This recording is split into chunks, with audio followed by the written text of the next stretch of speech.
right, good evening. Today's Monday, August 13th. It's now 6 p.m. and the meeting of the Klein ISD Board of Trustees is open.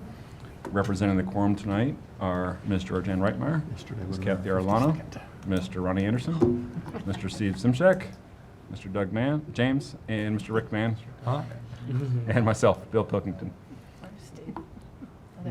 So, as provided by the Texas Government Code, the Board of Trustees will now go into closed session in accordance with sections 551.071, private consultation with the board's attorney regarding all matters as authorized by law, including board governance. 551.072, discussing purchase, exchange, lease, or value of real property. 551.074, discussing employment, evaluation, or discipline of personnel, including board governance and including superintendent evaluation and contract. 551.076, discussing security personnel and devices. 551.082, discussing disciplinary matters or complaints regarding school children and/or school district employees.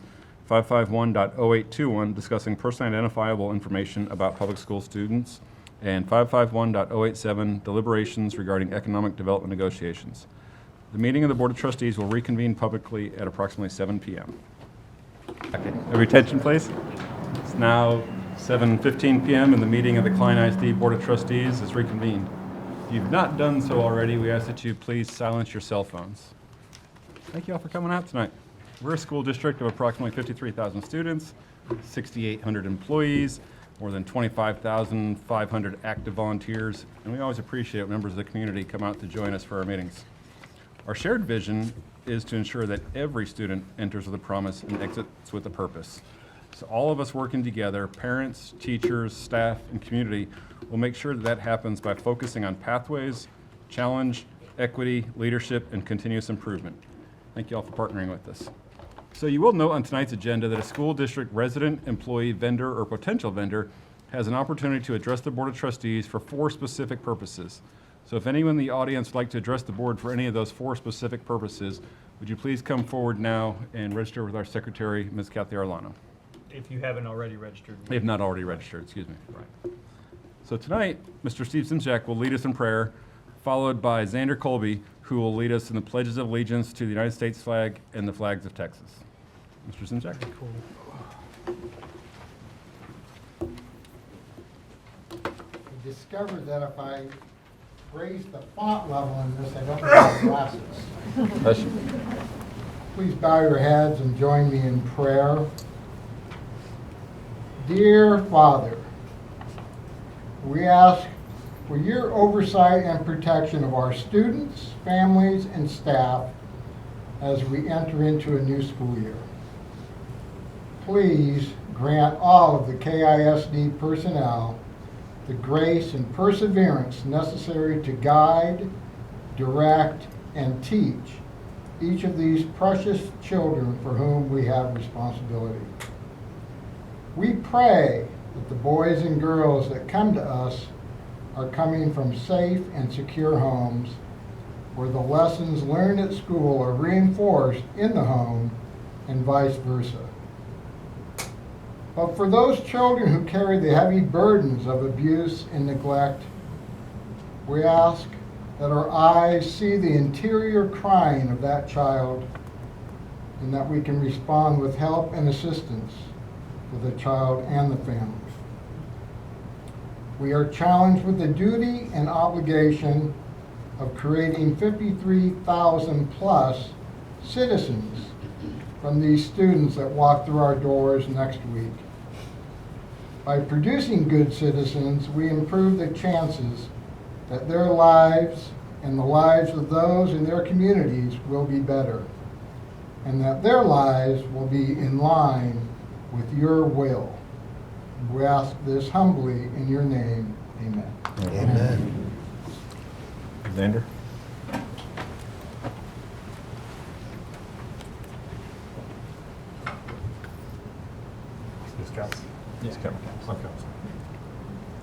Mr. Colby. That's good. Will you please join me in pledge of allegiance? I pledge allegiance to the flag of the United States of America and to the republic for which it stands, one nation, under God, indivisible, with liberty and justice for all. Texas pledge. Honor the Texas flag, I pledge allegiance to thee, Texas, one state under God, one and indivisible. Thank you. Thank you, sir. So school board meetings must be conducted in accordance with strict Texas law. For example, we cannot vote on any item that's not listed on the agenda. In fact, we may not publicly discuss items that do not appear on the agenda. All of our voting must be in public, but we can privately discuss items regarding personnel, the discipline of students, the acquisition of school sites, matters of school security, and specific items requiring legal advice. However, the final vote must be in view of the public. So please understand that this meeting is for the board to have discussion, deliberate, and to take action. And so we ask that you please refrain from making any comments or public demonstration during the meeting to allow us to focus on the matters before us.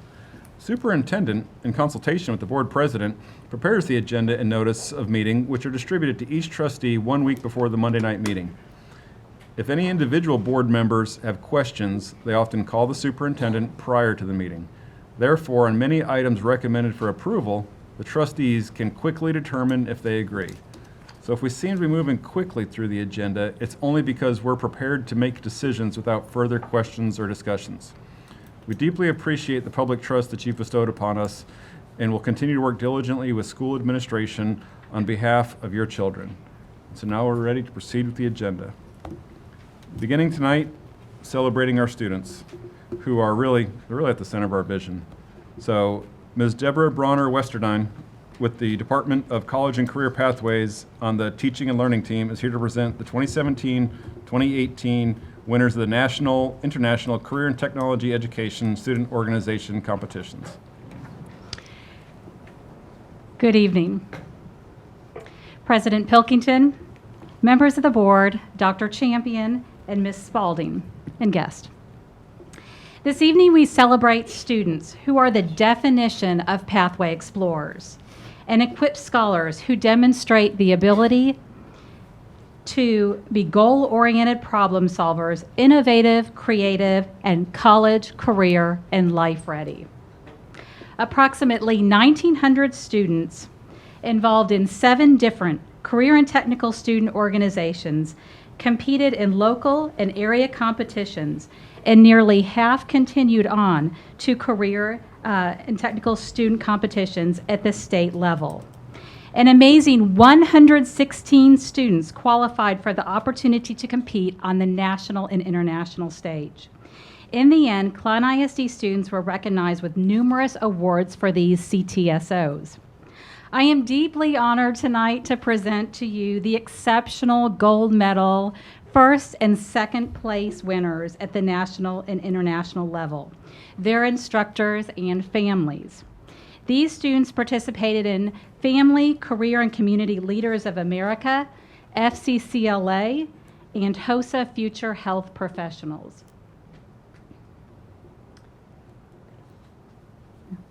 FCCLA is a national career and technical education association for student leaders interested in personal, work, and societal issues through family and consumer sciences education. Susan Brown, if you'd please come join me.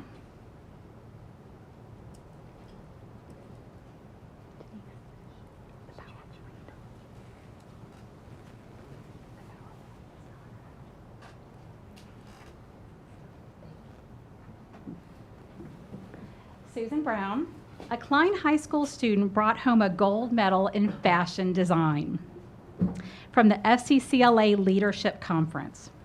For this competition, Susan developed her own clothing label and designed a 4-piece collection. She also constructed a garment using her own original patterns. Susan will be a senior and has been elected the FCCLA president for the 2018-19 school year.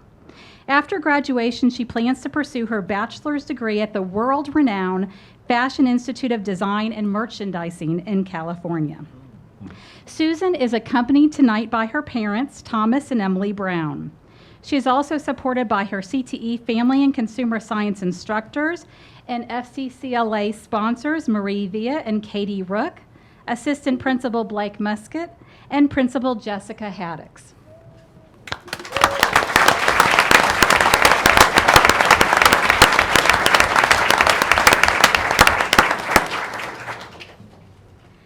Klein ISD had one of the largest groups advance to the HOSA International competition this year with 34 students from Klein, Klein Oak, Klein Collins, and Klein Kane High School.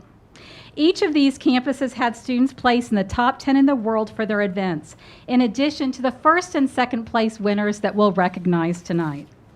Placing second at the HOSA International competition in the category of HOSA Bowl is the Klein High School 4-member team of Pranav Mehta, Elvi Kasia, Sunyana Jacob, and Bryson Upchurch. If you'll please come join me. There they are.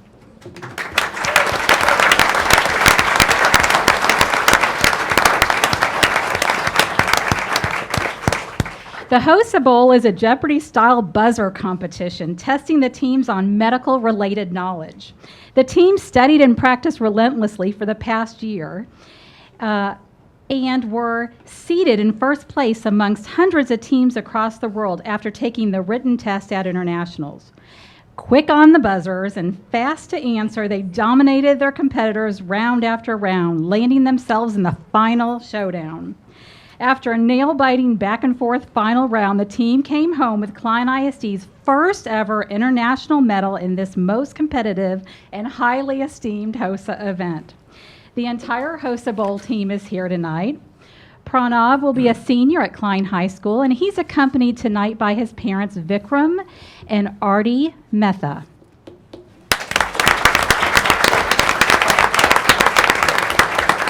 Elvi will be attending the University of Texas at Austin to study pre-med, majoring in public health.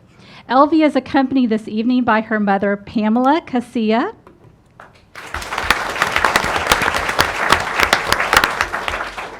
And Sunyana Jacob will be a junior at Klein High School. She is accompanied by her parents, Vina and Kenneth Jacob.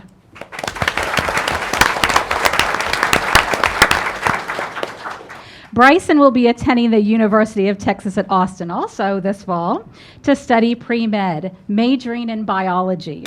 Bryson is accompanied by his parents, Kendra and David Upchurch.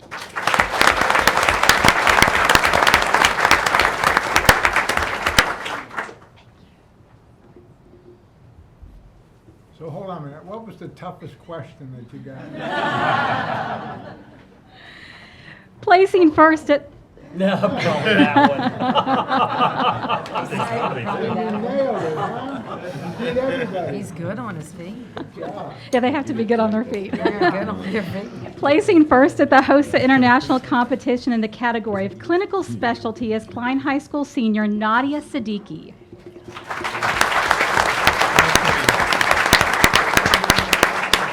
Clinical specialty is a HOSA competitive event in which a student shadows a healthcare professional of their choice, learns the skill of their profession and what they perform on a day-to-day basis, films a video of themselves performing the skill, and makes a portfolio outlining their overall experience.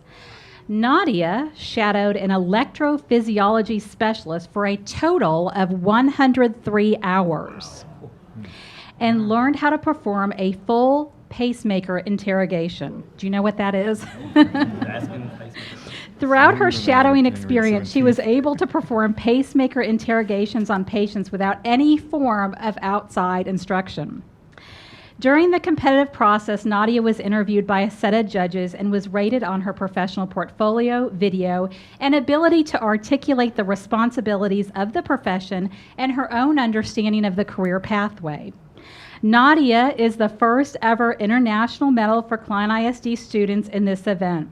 She'll be a senior at Klein High School this year, and she is accompanied this evening by her mother, Dr. Henna Siddiqui, and her father, AJ Siddiqui.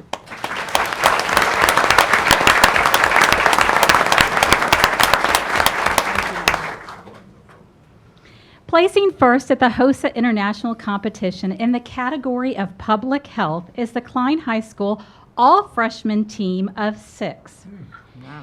Adrian Atienza, Dana Kayembo, Nanny Tang, Emily Tran, Christy Vu, and Alex DeCusin. You win.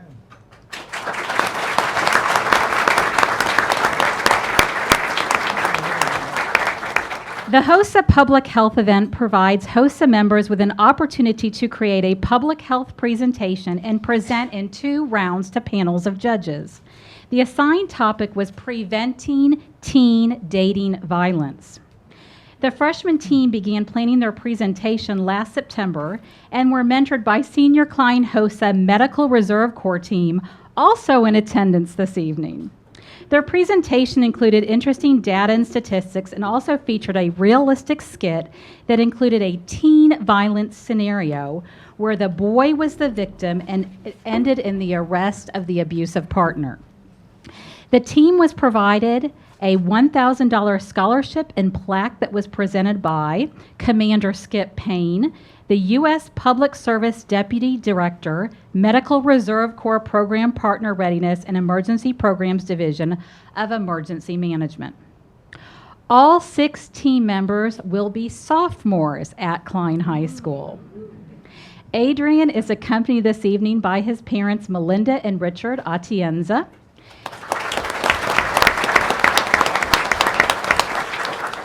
Dana is here this evening with her parents, Donna and Adrian Kiembao. Nanny is joined this evening by her parents, Na Lee and Hung Tang. Emily is accompanied by her parents, Ut Tran and Tao Win. Christy is here this evening with her parents, Chin Vu and Hung Ta. And Alex is accompanied by her parents, Shello and James DeCusen.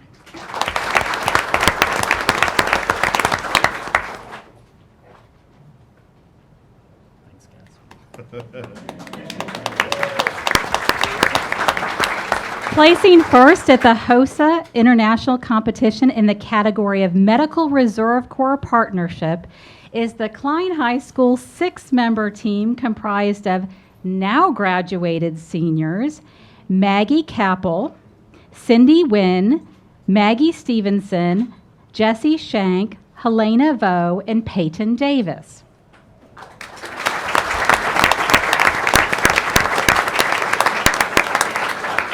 The Civilian Volunteer Medical Reserve Corps, MRC, is a national network of volunteers organized in local community-based groups and committed to strengthening public health and improving local preparedness. The team at Klein High School formed their partnership with Harris County MRC leader Angela Perez in August 2017 and began working with her to plan events and support MRC activities that would improve public health, increase emergency response capabilities, and strengthen the resiliency of our community. Throughout the year, the team gained significant certifications such as Psychological First Aid, Community Emergency Response Team, and their EMT certifications. They volunteered at events throughout Harris County and organized events at Klein High School and in our local community. One of their biggest accomplishments was an event they planned together called End It, in which the team organized a Saturday workshop for over 100 teenage girls to teach self-defense. And as an all-girl team, they felt passionate about increasing awareness and helping to prevent human trafficking. In total, the team volunteered 1,400 hours, earned 6 national certifications each, and raised approximately $2,000 for their philanthropies.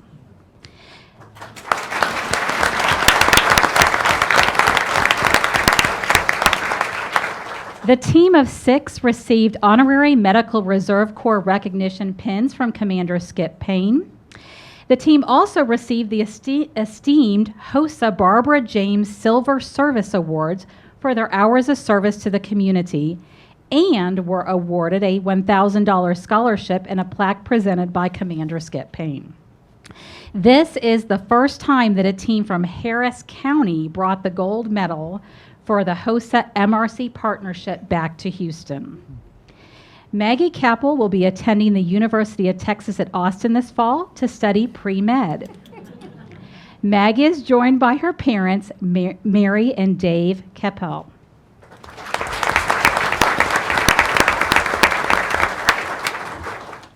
Maggie Stevenson will be attending Texas Women's University this fall, majoring in pre-med studies. Attending with Maggie this evening are her mother, Shannon Hooper, and stepdad, Michael Hooper.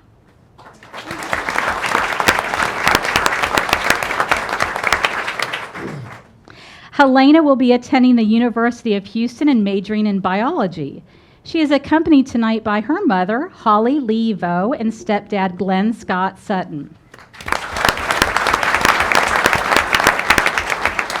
An additional thanks to Mr. Sutton, who served as the team's self-defense instructor.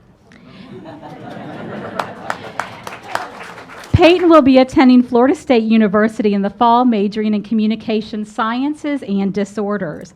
Attending with Peyton this evening are her parents, Sandra and Eric Davis.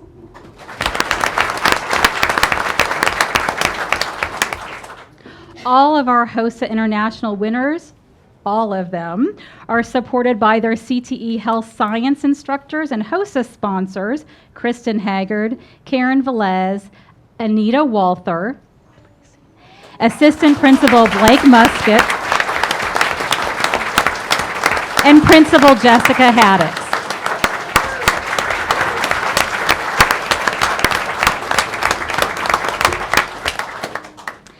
Congratulations to these students on your national and international honors.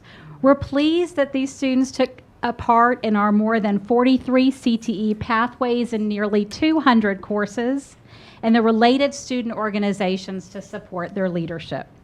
With tremendous support from home and school, it is clearly evident that these students truly embody the district's promise to purpose vision. Congratulations again to our FCCLA and HOSA national and international winners.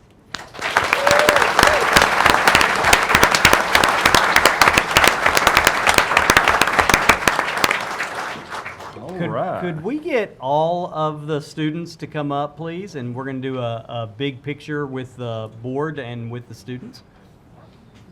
So come on up.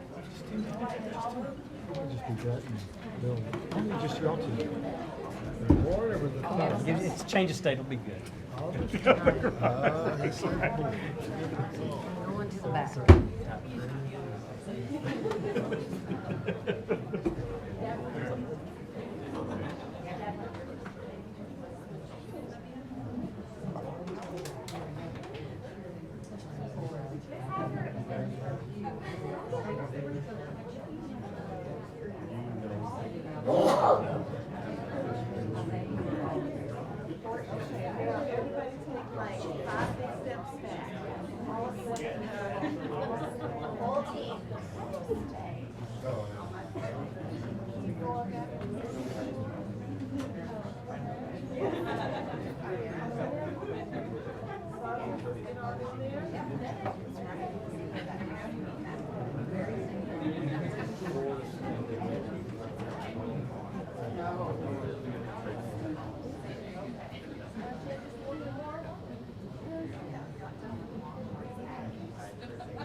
Parents, if you want to stand where you are and take a photo.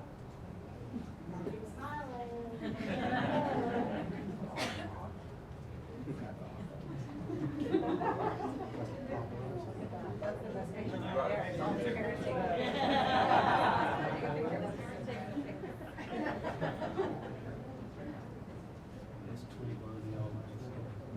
Right. That's right. All right, another big round of applause.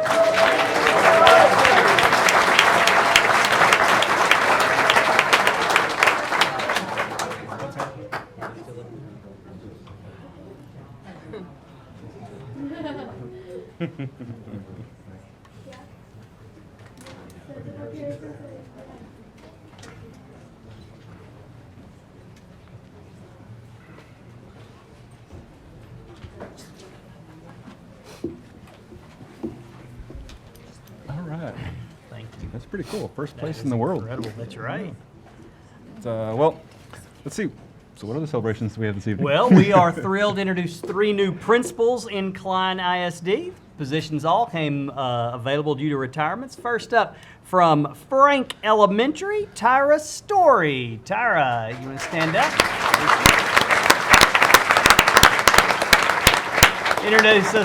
Tyra, introduce us to any guests you may have.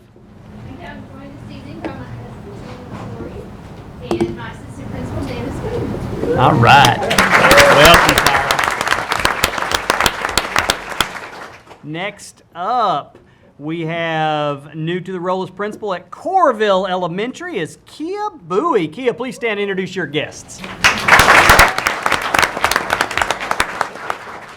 me tonight, I have my parents, Mr. and Mrs. Henderson, and they are going to have to sneak out because my daughter kicked me to the curb before she approached. Oh, there you go. There you go. Congratulations, Kia. Finally, we have David Menendez, who's the new principal at Island Elementary School. David, introduce yourself to the guests.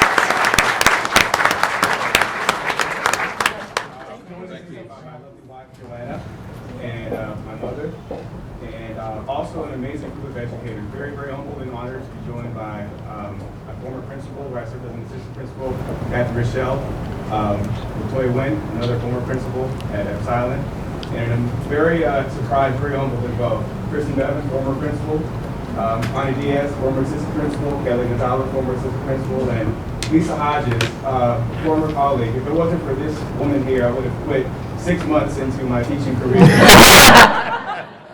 13 years ago. So these are people that are with me this evening. Let's have all those guys stand up. Come on, people, stand up. We want to give you a round of applause. You kept David Menendez in education. You get a round of applause.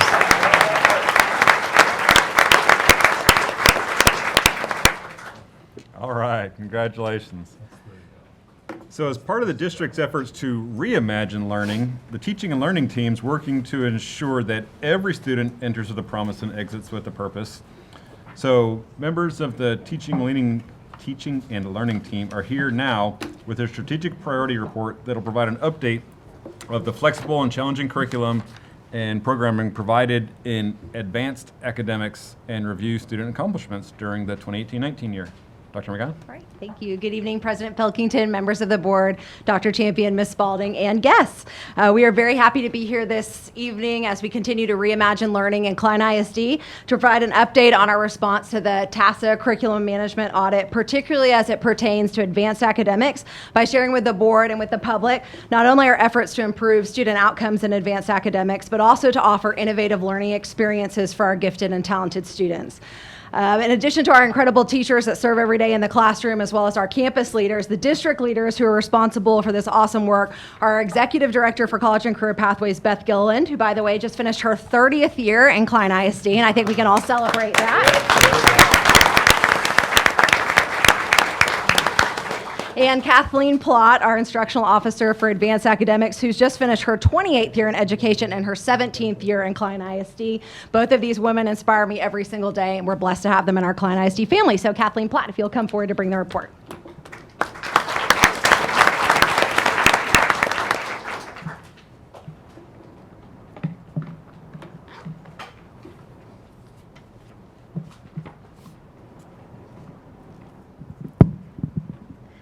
Good evening, President Pilkington, members of the board, Dr. Champion, Ms. Spalding, and guests. Thank you for allowing us the opportunity to share a Reimagine Learning update with you this evening. 1 year ago, this very evening, I was recommended for the instructional officer position. What a year this has been. We are very excited about the work that has been done during the 17-18 school year to increase opportunities for our gifted learners, advanced academic students, and their families. We would also like to thank our truly visionary leader, Dr. Jenny McGowan, without whose dedicated support, innovative mindset, and relentless belief in what is possible, these new opportunities simply would not exist for advanced academic students in Klein ISD. Additionally, the AA team, Would like to express our sincerest gratitude to our fearless College and Career Pathway Department leader, Ms. Beth Gilliland, who is always just a phone call or text away, no matter what time of night or day. You are very much a partner in all of the joys of achievement we share this evening. We are excited to share tonight that there are more students than ever participating and succeeding in advanced academics courses and gifted and talented programs in Klein ISD. So, without further ado, we will start with some special recognitions of some folks that did outstanding work in advanced academics this school year. Students are at the center of everything that we do in the advanced academics department. So I'm very happy that our first recognition is for the SAT Ambassador with Distinction. Klein ISD was one of only 10 school districts around the country selected to participate in the SAT Ambassador program. Ultimately, through this program, Klein High senior Emily Cole became a College Board SAT Gold Leaf Ambassador with Distinction, one of only 2 students in the country. The College Board was so impressed with the amount of work completed promoting SAT practice on Khan Academy, holding a Saturday practice test session with Klein Forest High School students and Klein High students, reviewing the results of the test, and then forming study groups. She also spoke to criminal intermediate 8th grade students to encourage them to get on Khan Academy. And finally, she presented at the Texas Association of College Admission Counselors in Galveston, Texas, with the work that she did to complete her SAT Gold Leaf with Distinction. Emily Cole, would you please stand to be recognized?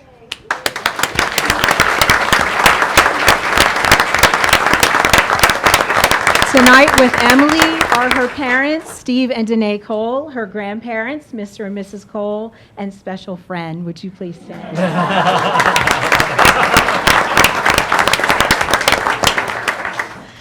Our second group of folks work every day after school from September to April, working with the Destination Imagine Creative Problem Solving Challenge.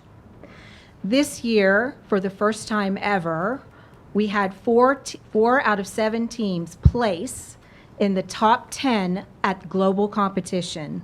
That's placing in the top 10 out of 148 teams from China, from Turkey, from Mexico, from Canada, from all over the world.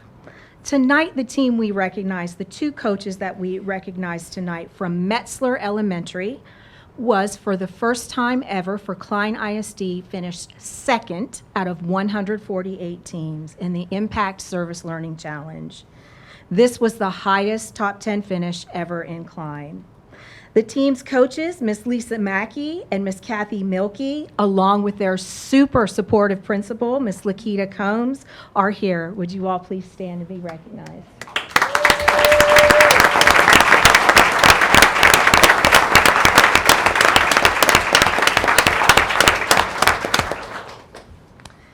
And finally, this work is not an individual or 2 individuals leading from the top. It is work by a team, a solid team, who, by the way, 80% of them were new, joining together in September. So we knew that we had to form a team and form a team quickly. These outstanding advanced academic program coordinators lead and manage multiple programs, extracurricular activities, instructional programs, identification processes, Duke TIP, special pilot programs, which we'll describe later on in the presentation, PATH, AVID, College Board programs, International Baccalaureate, and College Readiness. I'm going to introduce them one at a time, but as a team, would you please all stand?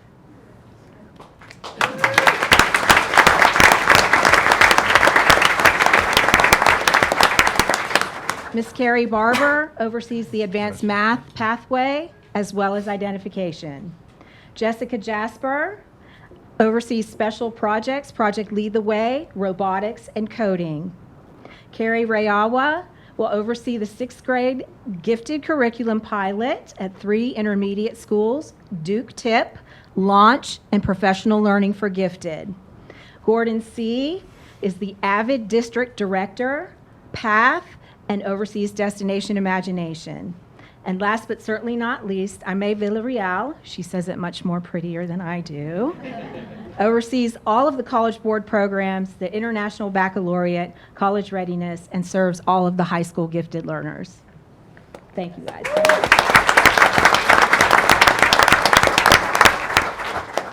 During the 16-17 school year, the TASA curriculum auditors observed and identified the following regarding gifted and talented services for learners in Klein. They found that identification procedures were not sufficient and students did not have timely access to the GT program. They did compliment the fact that we do have a GT Guiding Coalition and that the district, through the Guiding Coalition's initiative, will take the necessary steps to rectify deficiencies in service design and process for identification. Through the work of the GT Guiding Coalition, a passionate group of campus teachers, administrators, district personnel, and parents, innovative research-based instructional programming goals and action steps for Klein ISD's GT students have been accomplished. Though ambitious in nature, the Guiding Coalition action plan is an attempt to improve the GT identification process, GT services offered, professional learning opportunities for GT and regular teachers of advanced courses, and involvement of parents and the community at large in the GT program. We are one Guiding Coalition that actively encourages and invites our parents to attend and help us strategically plan. Supported by and with the guidance of the GT Guiding Coalition, Advanced Academic Services has completed the following deficiencies in terms of identification. We restructured the gifted identification timeline. It was taking a year to identify a student. We now identify the student in the first semester. Secondly, the implementation of universal screening for all second grade students. It widened the pool of potential gifted learners and identifying underrepresented populations. Thirdly, we changed the identification referral process. Parents would have to report to the campus, sign a paper, talk with the GT administrator, and then go about their way. We completely revamped that and made that a digital online submission in which we accrued 700 additional referrals, which widened our talent pool even further. The GT Guiding Coalition Goal Group 1 also works with the program coordinators and presents community presentations, open house talks by advocates and department staff. We pair with Maria Ovalle's Family and Community Involvement Program, and we provide parent liaisons to translate for us as we work with underrepresented populations. We have restructured both the appeals process for non-identified students to include a portfolio review. As a result of Goal Group 1, the percentage of identified gifted students increased from 3% to 5%. All right, audit finding number 2. The auditors observed no differentiation in instructional content and product in 39, 86.7% of the classrooms with GT, AP, and IB students. In 8 of those 45 classrooms with GT, AP, IB students, differentiation of instruction was observed. So Goal Group 2 from the Guiding Coalition had the biggest task of all, to realign services so that these GT learners' needs were being met within the classroom during the school day. Program services alignment to support gifted learners. GT learners, advocates, administrators, and counselors have an assigned program coordinator to assist with professional learning, identification, and curriculum differentiation. The 5 program coordinators who were stand and recognized earlier work extremely hard during the week, attend campus sessions 4 days out of the 5, and work very hard with the campuses to partner and pair and provide professional learning to increase the teacher's capacity to deliver differentiated instruction. At the intermediate and high school levels, the program coordinators provide support for pre-AP, advanced placement, dual credit, international baccalaureate, AVID, and PATH course offerings. A second task of the goal group 2 was to restructure research pathways. Many parents, many students wanted to leave the GT program services because of a project. It was a required assigned project through the Texas Performance Standards Project, which is a very thorough and investigative technique in terms of research for gifted. The Guiding Coalition decided they would open up the research pathways and provide multiple opportunities and multiple choices for students as they explored investigative research. We are quite happy to say that was a very popular item. Students were completing research at Dory Intermediate, for an example. They had mentors that worked with the students during intervention period. Students could also conduct research through clubs and organizations. If they were participating in Texas history or science fair, they could complete their research through that. The research pathways will eventually lead to the AP capstone course in terms of seminar and research, and will also lead potential candidates for the International Baccalaureate Theory of Knowledge and Extended Essay courses. Advanced Academics Program Coordinators and Department also provide support to the Accelerated Math Pathway, which started in the 4th and 5th grade classrooms. In those classrooms, the concepts in math go much deeper instead of accelerating to the next grade level. So students are working with teachers at a much deeper level and much enriched level. That will lead them to 2 different advanced math pathways in the intermediate school, one where there's a collapse of 6th, 7th, and 8th grade at the 6th grade level. At the 7th grade level is Algebra 1. At the 8th grade level is Geometry. The other pathway is open to 6th grade pre-AP GT students, 7th grade pre-AP GT, and then also Algebra 1 in the 8th grade. We also support the science content area in terms of advanced science pathway. We have a 6th grade accelerated science, which takes components of 6th and 8th grade, a 7th grade accelerated science course, which also takes components of 7th and 8th grade, and then the students will challenge biology in the 8th grade, and that corresponding EOC course. So lots of support for programming services in Klein. We participated in 2 College Board programs, pilot programs. One was the AP exam, College Board exam pilot program. AP shared with the district that students who made their decision early to take their AP exam were more than likely to attain the 3, 4, or 5 score required for college credit. So we did participate with the College Board. They provided a platform with questions and tests for students. They also provided the full curriculum for AP World History and also AP Calculus AB. Through the incredible work of Goal Group 2, which dealt with program services, we are very excited to share with you that in the 18-19 school year, for the first time ever in Klein, we will be providing innovative gifted curriculum. The first group is the Roth Elementary Pilot. It is a multi-age classroom pilot. We partnered with the KEF, Lead the Spark Grant, and Gail McGuire, the principal at Roth, for $25,000.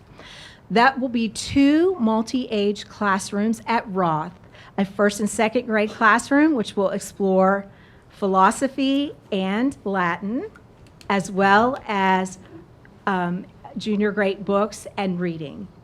The second multi-age classroom will be a 3rd through 5th grade classroom, which will implement gifted ELA curriculum by Michael Clay Thompson. They will also work on problem-based learning.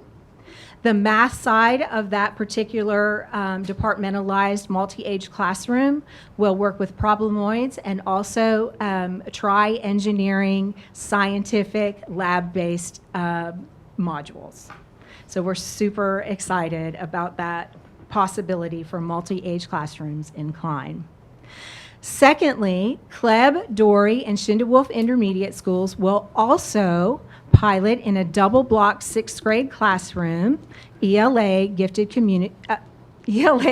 curriculum from Michael Clay Thompson. We have 2 program coordinators that are overseeing and working with the ELA department to align the TEKS and work through that gifted curriculum for those learners. That will be the start of an AP pathway in which students will challenge AP courses as early as their freshman year in high school. And the final innovative grant was partnered with Chevron, 2 grants totaling $40,000, one for Brill Elementary School and one for Epps Island. That particular grant is called Project Lead the Way. It is the K through 5 launch module, which engages students in cross-disciplinary activities that spark a lifelong love of learning and build knowledge and skills in areas including computer science, engineering, and biomedical science. That was a lot of information about innovative course programs that are coming up in Klein. We're also pleased to share with you this evening that there has been an increase in our dual credit coursework and completion. The increase of 30% since 2015-16 in students participating in dual credit. A little over 1,600 students enrolled in 2017-2018. 2,421 courses completed. 7,263 college hours awarded in 2017-2018, which yielded a savings of approximately $8 million in college costs for Klein families. I think that deserves a round of applause.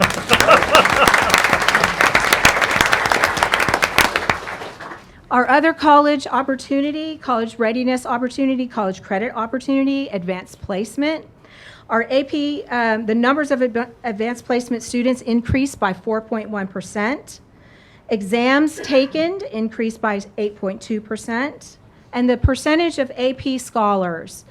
AP scholars are recognized for scoring a 3 on 3 or more exams, and it gradually increases to AP scholars with honor. Klein ISD has demonstrated an 18% increase in AP scholars over the past 2 years. Yes.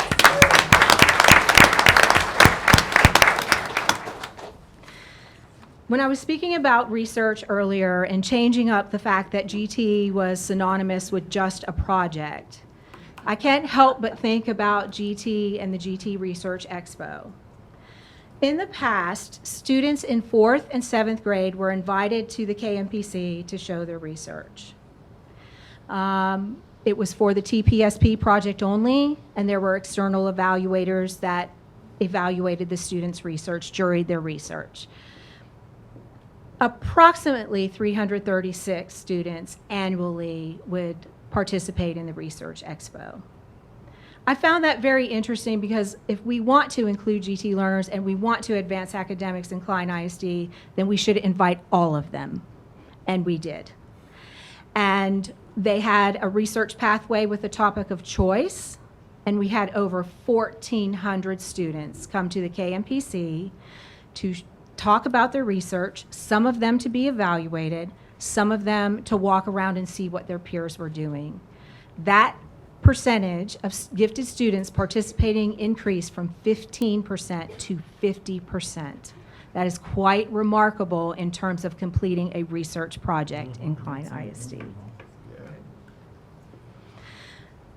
In an effort to reach out to our community in terms of gifted and talented and advanced academics, Goal Group 4 for the Guiding Coalition worked on community-based processes and challenges.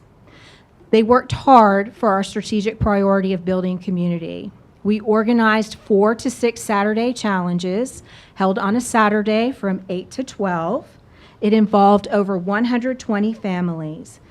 Some of the challenges involved robotics, 3D art, origami ornaments, and kitchen table chemistry. The Vortex Robotics Camp occurs in the summer. The Vortex team assists young learners building Lego Mindstorm robots. And finally, our coding wars. We have a coding club that Advanced Academics Department supports, and we have coding coaches on all of the elementary and intermediate campuses. This year we held a Coding Wars Challenge in which 803 coders arrived at the KMPC. Instant Challenge, coding projects, year-long projects were evaluated.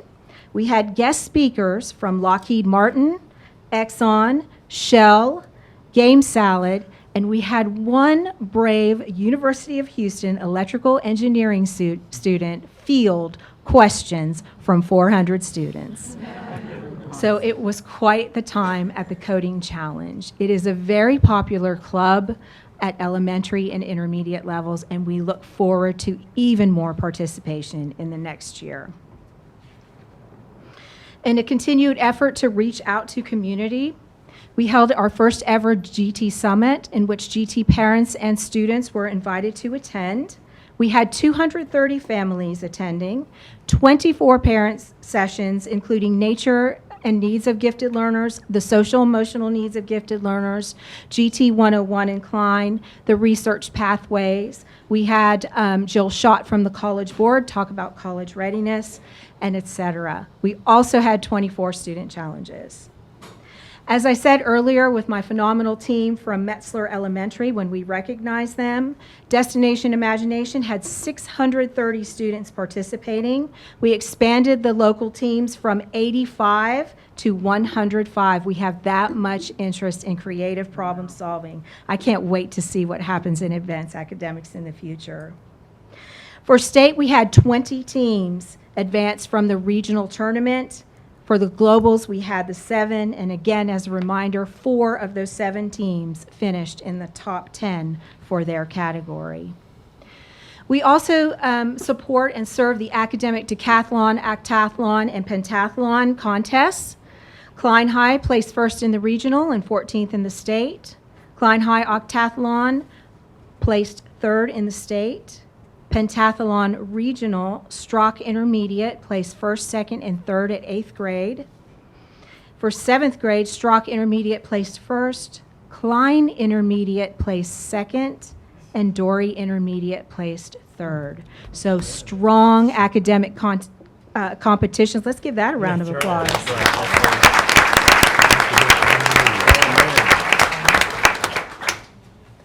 Knowing the results of the curriculum audit, we know that we had to build the capacity of the teachers in order to make differentiation happen and in order to conduct those research pathways during the school day. The auditors found that most of the professional learning offerings for Klein in May of 2017 were for sessions that were around the Houston area in other school districts. Very few were offered in Klein. So we, as a team, decided to get together. We looked at, in May 2017, there were 14 sessions. They were, the locations were in Houston area school districts, and Klein ISD participants for those were about approximately 300. Knowing that our secondary teachers and our elementary teachers needed additional support, we blew the door wide open and offered 70 sessions this summer, all located in Klein ISD, with total number of participants 2,100. Percentage of local sessions increased by 80%, and the percentage of Klein ISD participants increased by over 86%. I think that deserves a round.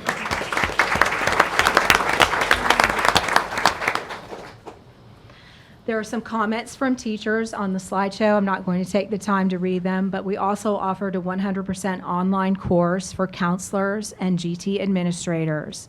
The second comment was that, to me, it spoke volumes. I know it's a great deal of work to design, and you have a very full plate.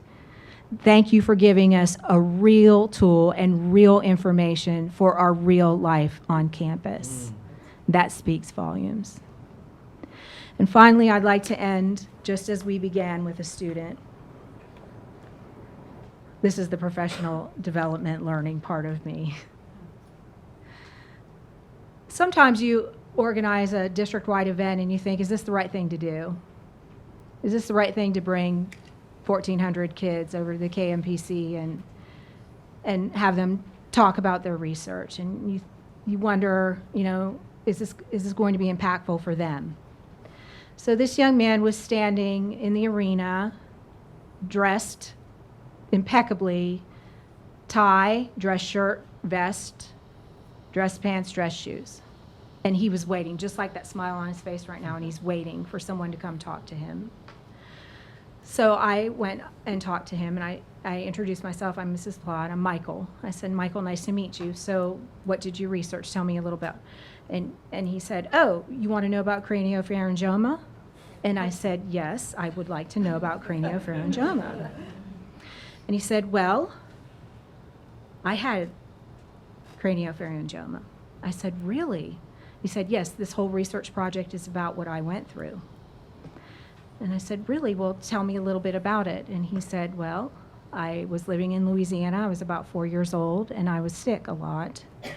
And I had some headaches. And my parents took me to the doctors, and they told me that I had a cancer tumor right here.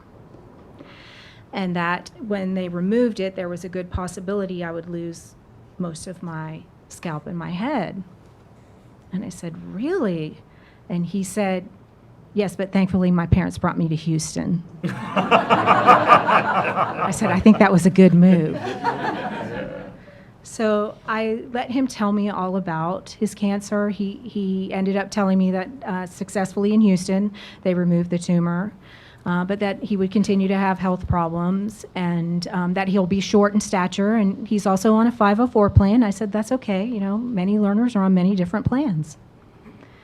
And he said to me, you know, I want to take you all the way through this. And I did, and I stood there, and he went through every picture, every graph. He investigated every treatment that is possible for craniopharyngioma. He compared the treatments. He has pictures of the tumors right down there in the bottom of the picture of before and after. And I said, thank you so much, Michael. I really appreciate you sharing this with me today, and I look forward to seeing you again when we conduct research. And he said, I just have one question for you. And I said, okay. And he said, do you think that I can continue to research this?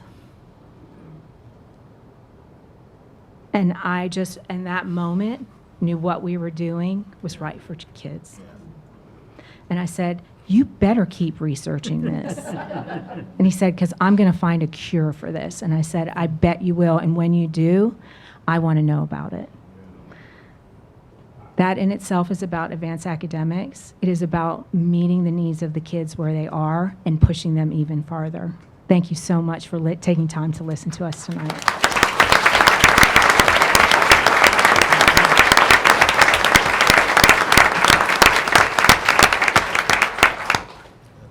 All right, thanks. That's a good story. Okay, so finally, I know we have one scout, Xander Colby, but do we have any other scouts in the audience tonight?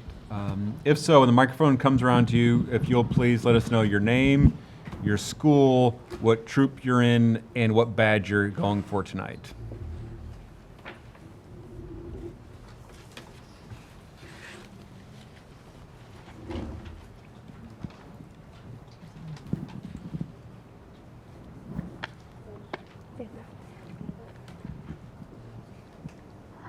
Hi, my name is Wade Hatfield. I'm from Strock Intermediate in Troop 401.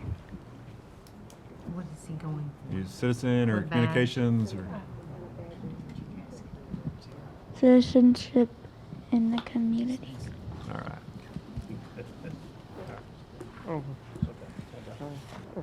Okay.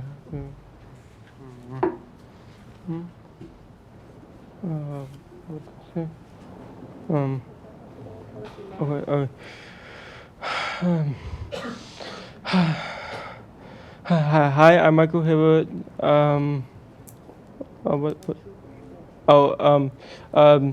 Troop 1333.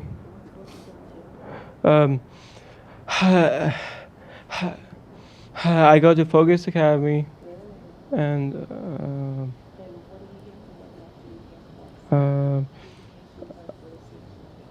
I think both. Both.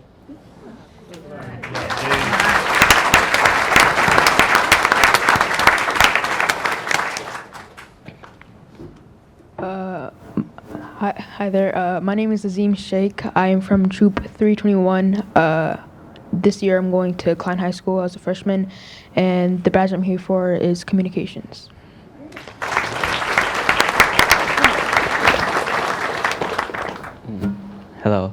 My name is Sammy Sheikh. I'm in Troop 321. I'm going to Klein Intermediate, and I'm working for my communications major badge.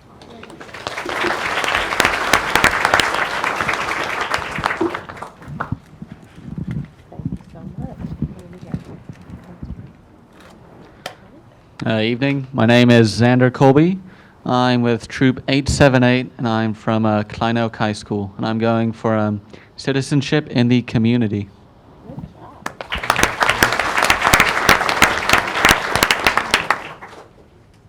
All right. Okay, so now's come to the point of the meeting of our intermission, which allows you, the audience, to meet with us, the trustees.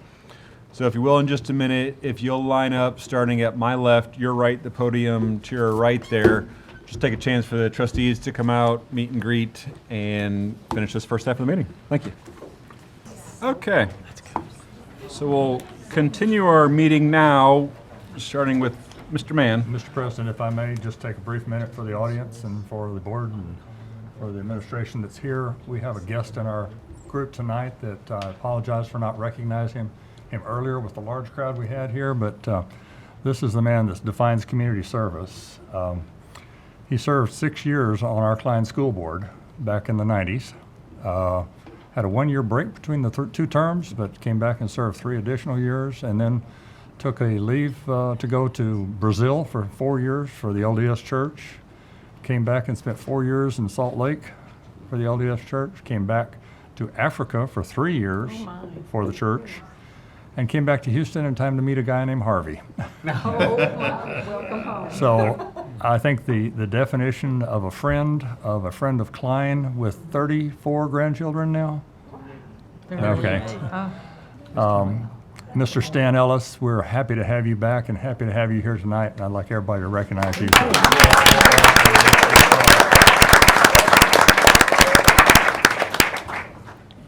Welcome, Mr. Ellis. Pleasure to have former board members come back and see the excitement that goes on at the board table. I just want to thank you for your service. I know what it's like, and I appreciate it very much. Thank you, sir. Thank you for coming.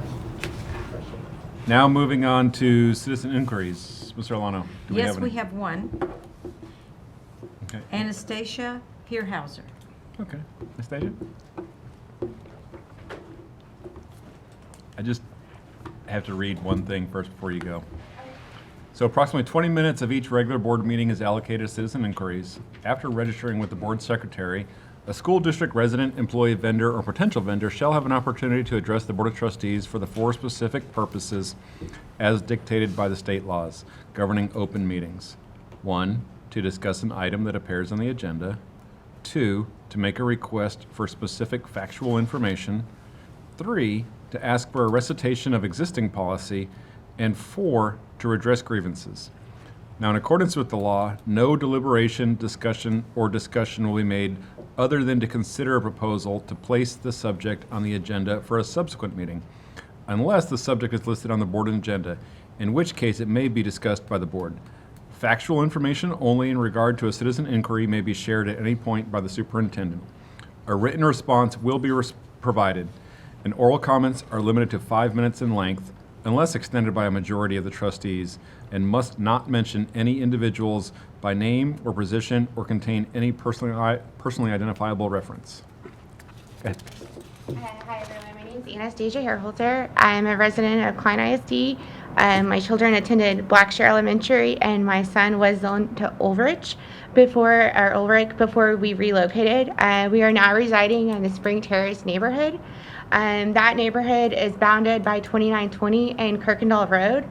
Our house is actually the corner house entering and exiting the neighborhood at North Crest. It's a very busy intersection. There's 4 lanes actually coming in and out of the neighborhood at all times. 1 stop sign. It's a 4-way intersection, so 3 of those intersections do not have any stop signs. We are zoned to a walk zone, which is actually going to be a 26-minute walk for my children. My first grader is back there, and my son will be attending Criminal Junior High in the 6th grade. He is playing an instrument in the band, so he will not be able to ride his bike. He will have to lug the instrument 26 minutes a day there and 26 minutes on the way home.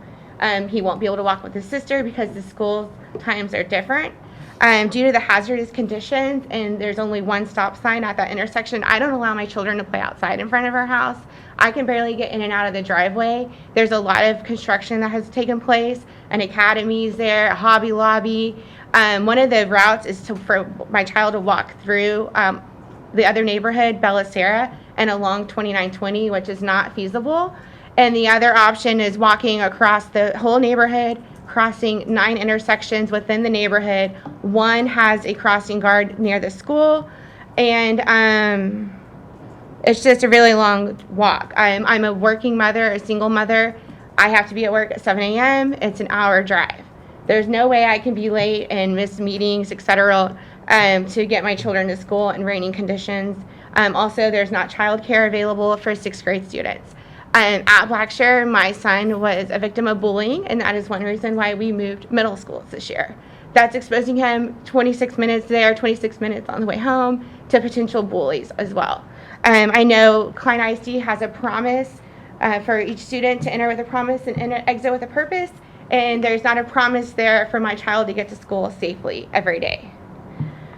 Also researched some other schools, area schools, Spring ISD, Katy ISD, Tombaugh ISD, Fort Bend ISD, all have a 1-mile walk zone, and we are over 1 mile. Katy ISD also has a 0.5-mile walk zone for elementary students. And Fort Bend has an option where you can pay for transportation even if you're within that 1 mile. I am requesting, due to the hazardous conditions, that my children get bus service, and there is not complete sidewalks. They do have to cross a gas line along the way, which has no sidewalk between the 2 neighborhoods.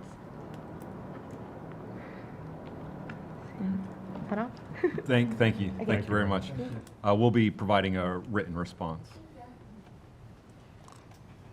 Okay, so we'll continue our meeting with our reports. Dr. Champion? Yep. So our Chief Financial Officer, Dan Schaefer, is here, and he's going to introduce some folks from RBC Capital Markets regarding the Series 2018A Unlimited Tax Refunding Bonds. All right, good evening, Board President Pilkington, Dr. Champion, members of the board, Ms. Spalding, and guest. This evening we have Matt Dustin and Clarence Greer with RBC Capital Markets here to discuss the results of our 2018 refunding bond sales and net savings. Turn it over to Matt Dustin if you join me.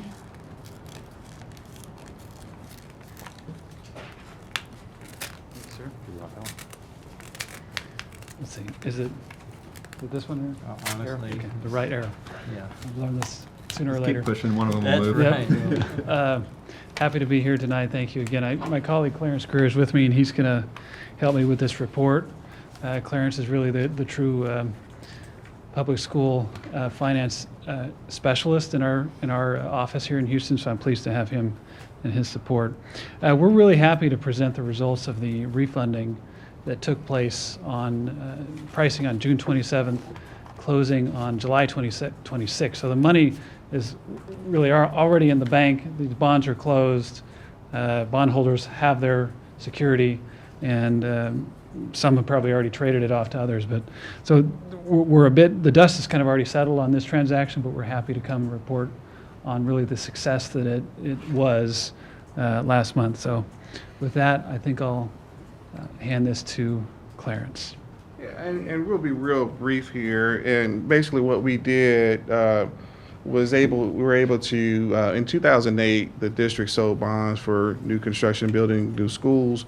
We were able to replace those bonds. They were outstanding at an interest rate of about 5%, and we replaced them with a winning bid of a 3.25%. And you can see that was a competitive process, about 10 or so bidders.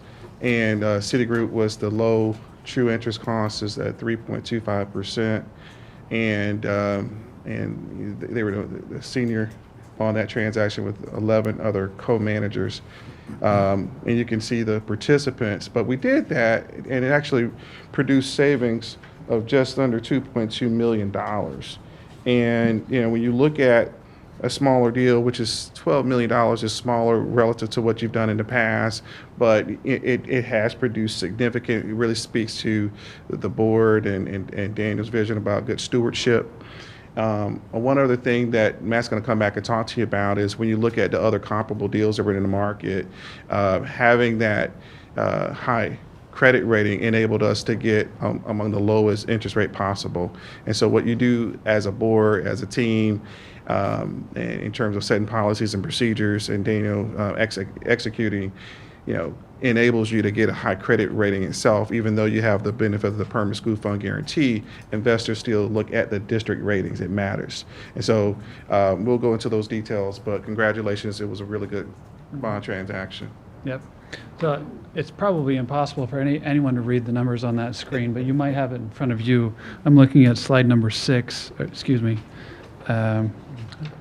slide number 8 on your own presentation. What you have here is on the left side and then in the middle are the coupons and yields from 2 public bond sales the day before Klein sold its bonds, and the coupons for your deal are listed on the right-hand side of this page.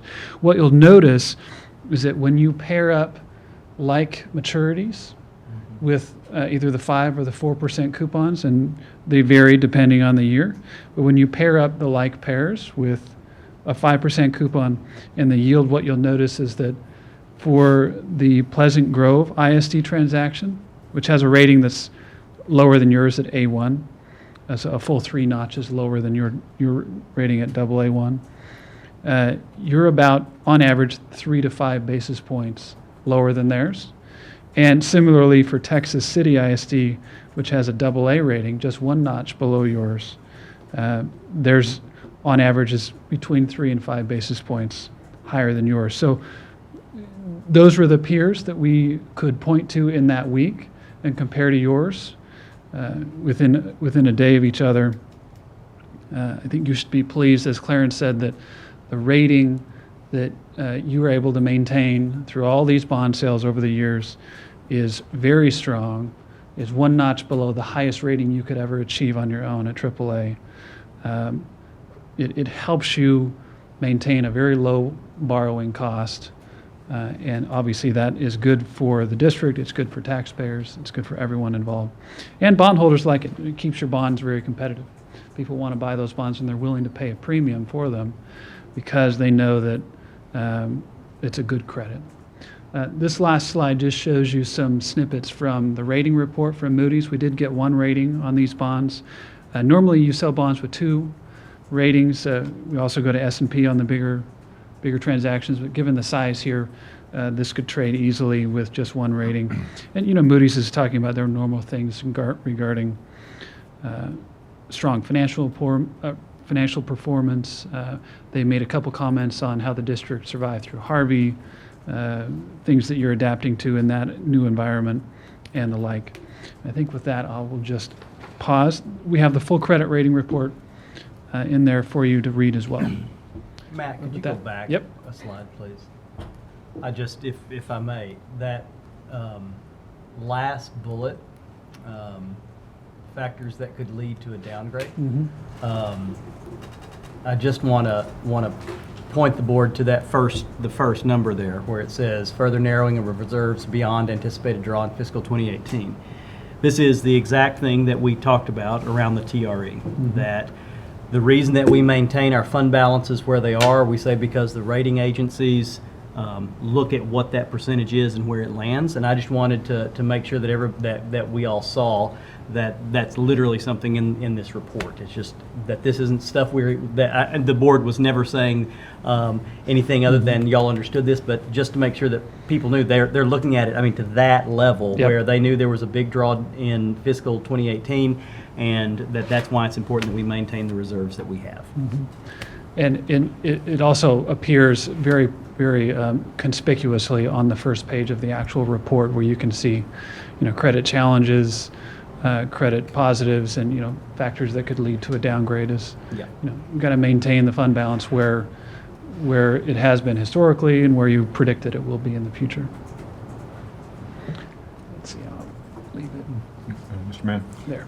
Unless I'm wrong reading this, I think I'm right, but we set parameters saying that our minimum present value savings for refunding has to be more than 4%. and you guys pulled off 15.698%. I think that's a pretty nice Yeah. result. It was an excellent market. Yeah. Thank you for that. It was That a saves good us a time to lot of be money. refunding bonds. So looking forward, the district's next new money borrowing will be really on the same calendar that it was this year, where you sell in January, close on funds in February. So that means that we'll be back in front of you probably in November to present a timeline for that, get approval for a parameter sale similar to the one last year.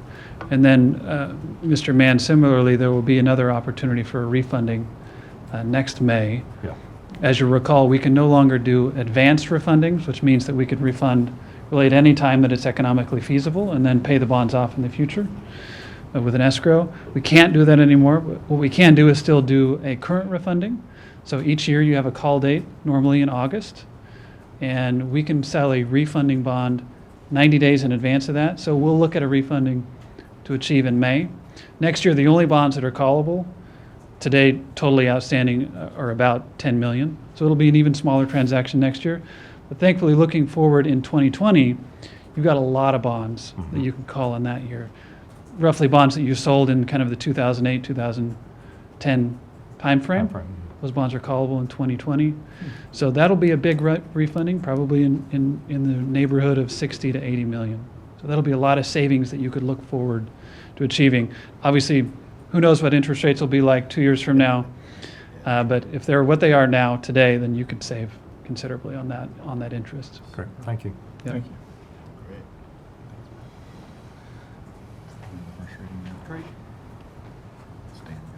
So page 4 or in the attachment is probably the best summary.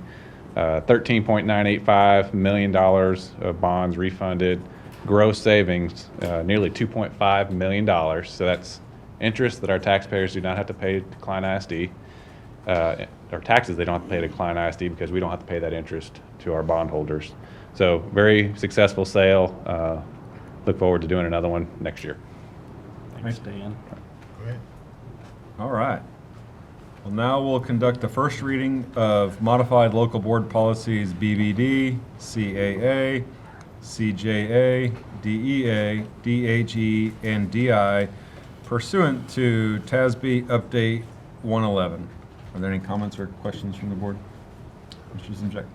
Yeah, on the, and I talked to Dr. Champion about this today, on the CJA, as it's written there, that's going to be corrected, right? It says, Yes. as permitted by law, comma, text at emergencies. There's supposed to be text in there. That's correct. Well, there's that. Actually, the text section is removed, and so it just simply states the information without the confusing word text included in there. That was just a typo that was left over. Thank you. Okay, any other comments or questions? Okay, so let's move on to the action items, beginning with the approval of board policy FDB, local. May I have a motion? I'll make that motion. Second. Any discussion? All those in favor? Opposed? Motion carries 7-0. Up next, the approval to call a special Board of Trustees public meeting to be held on Monday, August 27th, 2018 at 6 p.m. to conduct a public hearing for the proposed 2018-19 budget and to call a special board meeting immediately following the public meeting held at 6 p.m. to adopt the 2018-19 budget. Make that motion. Second. Any discussion? All those in favor? Opposed? Motion carries 7-0. Next, we will have the approval of the 2018-19 Harris County Juvenile Justice Alternative Education Program Memorandum of Understanding. May I have a motion? So moved. So moved. Second. Any discussion? All those in favor? Opposed? Motion carries 7-0. Moving on to the consideration and approval of the interlocal agreement for transportation of students to the Harris County Juvenile Justice Alternative Education Program. May I have So a- moved. Second. Any discussion? All those in favor? Opposed? Motion carries 7-0. Next is consideration of a resolution authorizing use of eminent domain. May- moved. Second. Any discussion? All those in favor? Opposed? Motion carries 7-0. So moving now to the approval of the construction documents for the 2018 Mechanical Engineering Plumbing Facility Renovation Project. May I have a motion? So moved. Second. Any discussion? All those in favor? Opposed? Motion carries 7-0. Now we'll consider approval for the project initiation of the 2019 mechanical electrical plumbing facility renovation project. May I have a motion? I so move. Second. Any discussion? All those in favor? Opposed? Motion carries 7-0. Next up, approval of the Centerpoint easement for elementary school number 33. May I have a motion? So move. Second. Any discussion? All those in favor? Opposed? Motion carries 7-0. Now approval of the staging site agreement extension between Klein ISD and Centerpoint Houston Energy. May I have a motion? I so move. Second. Any discussion? All those in favor? Opposed? Motion carries 7-0. Moving to the approval of 4 temporary construction easements for the Earhart Storm Sewer Replacement Project. So moved, please. Second. Any discussion? Motion carries 7-0. Next is the approval of the Force Main Sanitary Sewer easement for the elementary number 33 track. So move. Second. Any discussion? All those in favor? Opposed? Motion carries 7-0. And now to the approval of the Gravity Line Sanitary Sewer easement for the elementary 33 track. I so move. Second. Any discussion? All those in favor? Opposed? Motion carries 7-0. Next, we have the approval of the resolution regarding hazardous traffic conditions as required by Texas Education Code 42.11155D. So moved. Second. Any discussion? All those in favor? Opposed? Motion carries 7-0. Moving on to the consent agenda. Are there any items that you wish to remove from the consent agenda? I'll begin with you, Ms. Reitmeyer. I have none. Ms. Arlano? Mr. Anderson? Done. Okay. And all those in favor? Opposed? Carries 7-0.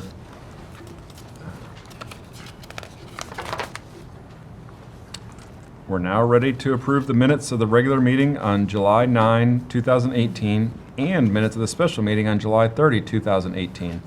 May I have a motion? So moved. Second. Any discussion? All those in favor? Opposed? Motion carries 7-0. So moving on to calendar review, please note the following events. We have the Klein kickoff tomorrow at Champion Forest Baptist Church at 8:30 a.m. and 1:30 p.m. Please be 30 minutes early. We have a walkthrough at the new Hophius Intermediate School on Thursday, August 16th, and summer graduation this Saturday, August 18th at Klein Collins High School. We're excited to welcome the students back for the 2018-19 school year coming up Monday, August 20th. That's right. And we'll move on to comments. Start with you, Ms. Reitmeyer. Well, congratulations on the advanced academics and how they addressed all the indicators in the audit. But also, I commend the leadership of this district picking up our sticks and turning our focus to students, to HR for every employee having a job, for the staff who are assuming more responsibilities and perhaps not performing in an area in which they were, a job specifically in which they were hired. And today, it was so exciting in this reimagining learning this entire day.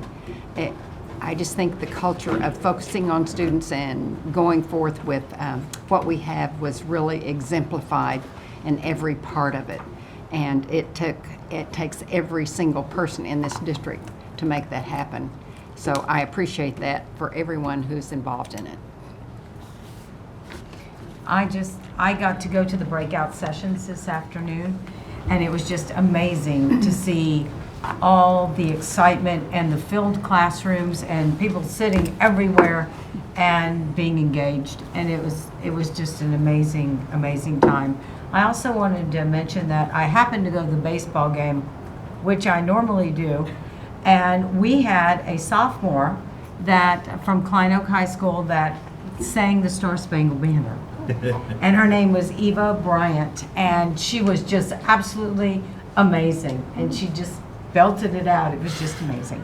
And I also wanted to mention that it's Left-Handers Day, and I just wanted to mention that for everyone to know that we celebrate you. We do. Good celebrate. job. Good job, Miss Orlando. Good work. Mr. Anderson. How do you follow that? You don't. With a Just right? saying. Yeah, by moving to the right. With the CTSO and the GT and AP, all the academic and presentations and accolades we heard. We heard the words regional, state, national, international, global, and all of those continue to be not so unique for us as much as it is expected, with the excellence that our campuses and our administration pushes and demands of the students. And it says a lot about the students stepping up and doing this.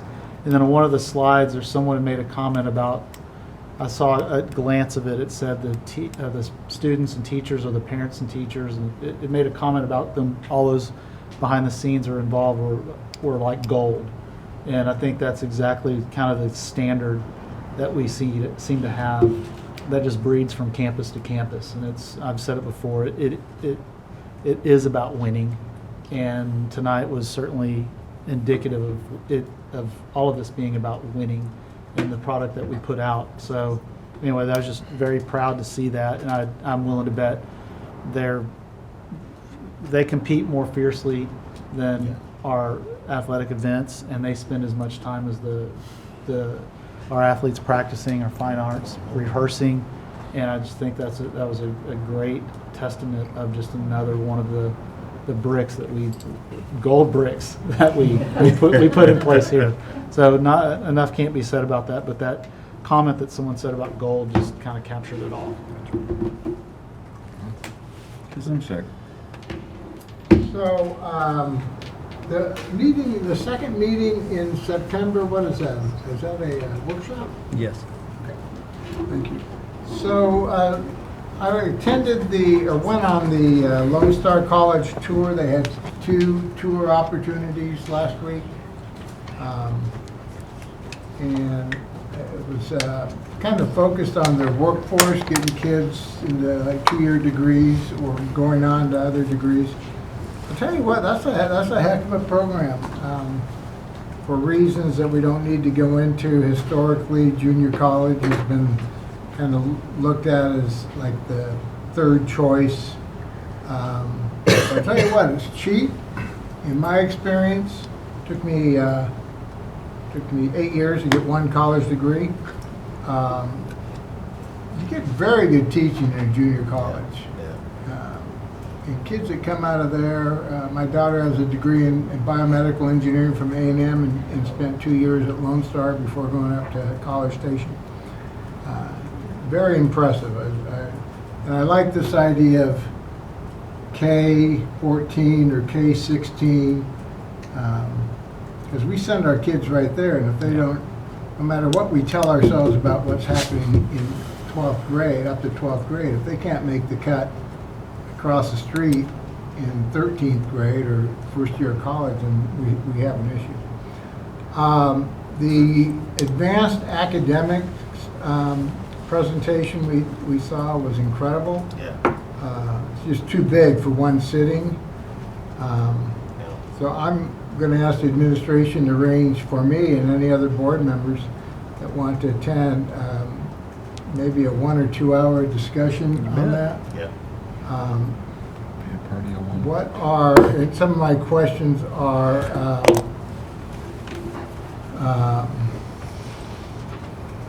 resource requirements. Are there resource requirements that need to be addressed from a funding standpoint, overall funding, because of whatever limitations, how many kids we have in there? Do we have some false limits that we allow ourselves to set rather than trying to increase? For example, why couldn't we have 53,000 kids in advanced academics? If we can't answer that question honestly, then I think we're doing a disservice. What is our low eco-dis participation rate? Can we look at a ratio of free and reduced lunch in GT to general population? I still think that's a huge gap, societally, not just Klein ISD. And then going back to a topic that we've touched on for the last couple months, where do these kids end up in the real world? They fizzle, or do they continue to excel and take advantage of whatever God-given blessings they have from an intellect standpoint?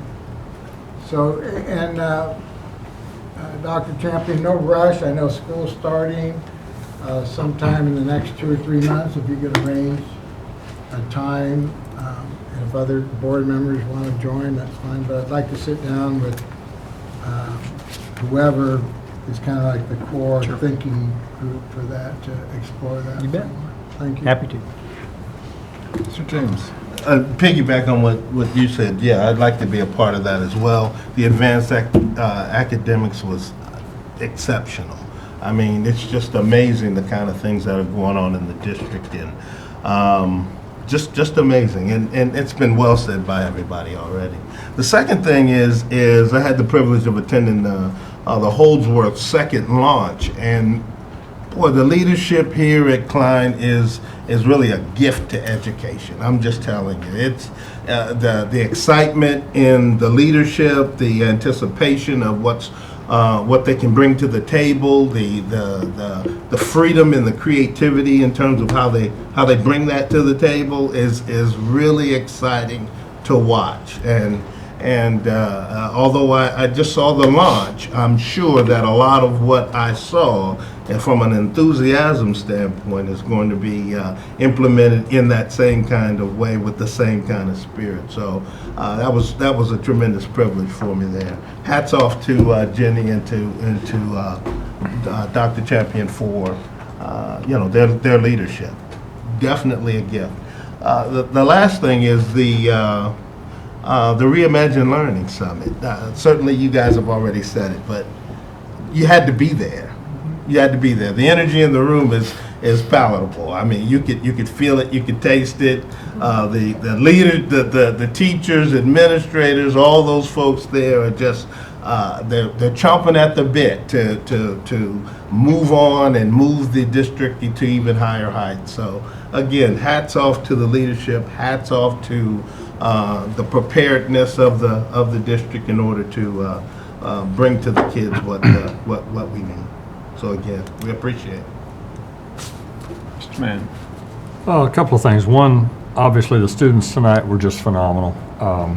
That's, like Ronnie said, that's winning. It's just a tremendous kudo to the Klein High School, the Klein School District.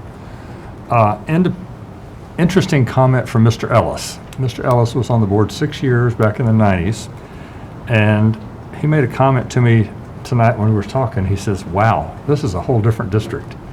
He said there is so much excitement going on in this district that he's been back for almost a year now, but he's been working on trying to get his house rebuilt and everything. So I think that was a very positive response. On a very personal note, most of you know I went to a funeral up in Austin this weekend. She was a teacher, 40 years old, and it was very emotional. My kid brother took me over to a table with about 5 ladies prior to the funeral. We were having a reception at his house there. And there was probably 30, 40 people in the room, and there's 5 ladies sitting there, and he walked over and he says, I want y'all to meet Rick. He's on the board of Klein ISD. And I think the entire room went silent. And 2 of the teachers in unison said, you took Dr. Champion from us. And I said, yes, I did. And I'm so happy I did. You are dearly missed, and we are dearly appreciative of you being here. I appreciate the emails from Beverly McGlasson. Yeah. She said, I want you to come visit. I don't want to go out there with tarantulas and coyotes. I mean, those stories. And we all miss Beverly, but I want to shout a little kudo out to this lady sitting behind us over here. Christine has done an amazing, amazing transition.